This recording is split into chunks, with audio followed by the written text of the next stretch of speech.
বাংলাদেশের স্বপ্নের metro rail প্রকল্প বাস্তবে রূপ পাওয়ার পথে আরেক ধাপে পা রেখেছে, যা একটি মাইলফলক। বাংলাদেশের জন্য মেট্রো রেল সেবা এই প্রথম, যার পরীক্ষামূলক ট্রেন চলাচল শুরু হলো। তবে এই চলাচল যাত্রীবিহীন। মেট্রো রেল এখন আর স্বপ্ন নয়, এটি দৃশ্যমান বাস্তবতা। বাংলাদেশের রাজধানী ঢাকায় নির্মাণাধীন শহরভিত্তিক রেল ব্যবস্থা হচ্ছে ঢাকা মেট্রো, যা আনুষ্ঠানিকভাবে ম্যাস র্যাপিড ট্রানজিট বা সংক্ষেপে এমআরটি নামে পরিচিত। 2013 সালে অতি জনবহুল ঢাকা মহানগরীর ক্রমবর্ধমান যানবাহন সমস্যা ও পথের দুঃসহ যানজট কমিয়ে আনার লক্ষ্যে কৌশলগত পরিবহন পরিকল্পনা প্রণয়ন করা হয়, যার অধীনে প্রথমবারে ঢাকার মেট্রো রেল স্থাপনের পরিকল্পনা করা হয়।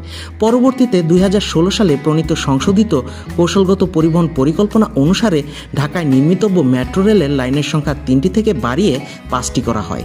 রাজধানীর উত্তরা থেকে পল্লবী পর্যন্ত 4টি স্টেশনের মধ্যে পরিকল্পনামূলকভাবে এই ট্রেন চলবে। এই চলাচলকে বলা হচ্ছে পারফরমেন্স টেস্ট। বর্তমানে ঢাকার উত্তরা দিয়াবাড়ি মেট্রো রেলের ডিপোতে 2 সেটের মোট 12টি কোচ পৌঁছেছে, যার প্রথম সেটের 6টি 21শে এপ্রিল এবং দ্বিতীয় সেটের আরও 6টি কোচ জুনের 1 তারিখে ঢাকায় পৌঁছায়। মেট্রো রেলে প্রতিটি সেটে থাকবে 4টি যাত্রীবাহী কোচ, 2 দিকে 2টো engine. Dhaka mass rapid transit কর্তৃপক্ষ বলছে প্রতি বর্গমিটারে 8 জনের হিসেবে ব্যস্ততম সময়ে 1700 যাত্রী চলাচল করতে পারবেন। ডিএমটিটিসিএল এর অধীনে ঢাকা ও আশেপাশের মেট্রো রেলের 6টি লাইন নির্মাণের উদ্যোগ নেওয়া হয়েছে।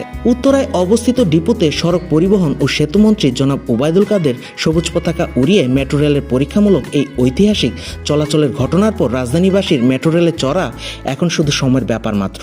প্রায় 22,000 কোটি টাকা খরচের এই প্রকল্প শেষ হওয়ার পথে। ধারণা করা হচ্ছে 2023 সালের জুনের মধ্যেই যাত্রী নিয়ে চলাচল করবে মেট্রো রেল। এই ঘটনায় বাংলাদেশের অগ্রগতির ক্ষেত্রে মাইলফলক হিসেবে চিহ্নিত হবে, যা দেশকে অচিরেই পৌঁছে দেবে উন্নত দেশের কাতারে। ধন্যবাদ।